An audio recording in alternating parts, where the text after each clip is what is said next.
So I get this comment a lot. It says, now I understand why your Indian parents disowned you. What?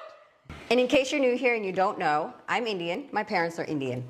My husband is clearly not Indian. Okay, that's all. Every time they pull me right back in. So my parents didn't disown me.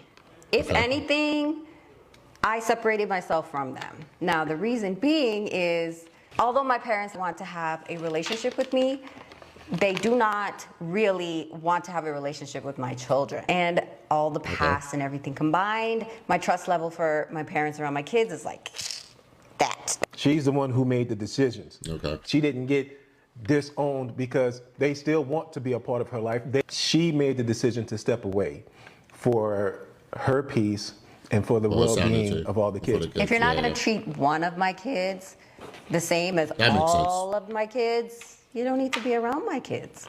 Wait, she said all my kids as one of my kids. So it sounds like one of her kids is probably a different race, or maybe from a different father, and they probably prefer that one kid over her other kid. And I don't know how many kids she has. Maybe she has 2 or 3. But in terms of the point that she made, it is really interesting that this video was sent to me, because it is something that I've had to deal with myself. I do think it's necessary, especially if you are the one in a position, especially the man, should I say, to protect his wife. If for any reason there's some form of attack, or people being all up in your business, attacking your family, using words, and especially if those words affect your wife or your kids negatively. So every time they meet this person or see this person, they never go away happy. They always go away having been tormented somewhat by words. You ain't never gonna amount to nothing, or you married the wrong person, or